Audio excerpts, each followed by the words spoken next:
बिस्मिल्लाहिर्रहमानिर्रहीम। My YouTube family members, अस्सलाम वालेकुम। उम्मीद करती हूँ आप सब खैरियत से होंगे। आज मैं आपको बताऊंगी हाथ और पाँव के लिए अच्छा सा लोशन जो घर में ही हम बनाएंगे, यानी बाज़ार से लाया हुआ लोशन में ही मज़ीद हम 2-3 चीज़ें और ऐड करेंगे और ये अच्छा सा हमारा होममेड लोशन जो है वो तैयार हो जाएगा।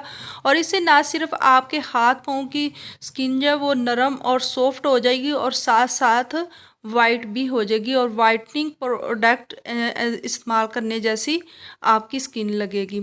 तो बढ़ते हैं आज की अपनी होममेड रेमेडी की तरफ। तो इससे पहले कि मैं वीडियो में आगे बढ़ूँ, जल्दी से मेरे चैनल को लाइक कर दें, चैनल पर अगर नए आए हैं तो सब्सक्राइब कर दें और साथ लगे बेल आइकन को भी ज़रूर प्रेस कर दें। तो वीडियो को प्लीज़ अगर आपको पसंद आए तो शेयर भी ज़रूर कर दिया करें, मेहरबानी होगी। तो इसके लिए सबसे पहले हमें चाहिए होंगे 3 से 4 चम्मच अर्क गुलाब लेंगे और इसके अंदर हम 2 चम्मच एलोवेरा जेल और 2 चम्मच ही ग्लिसरीन के ऐड करेंगे और 2 चम्मच ही हमने इसके अंदर भर के नींबू के रस के डाल लेने हैं। और ये अच्छे से इन चारों चीज़ों को मिक्स करके तो हमने इसके बाद 2 चम्मच ही जो हमने बाज़ार से लाया लोशन है वो इसके अंदर ऐड कर लेना है।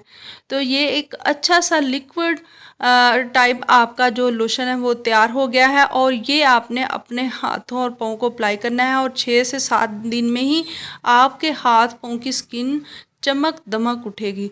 तो कैसी लगी मेरी वीडियो? अगर पसंद आए तो इसे लाइक कीजिए, चैनल पर अगर नए हैं तो सब्सक्राइब कर दें और साथ लगे बेल आइकन को भी ज़रूर प्रेस कर दें। Thanks for watching.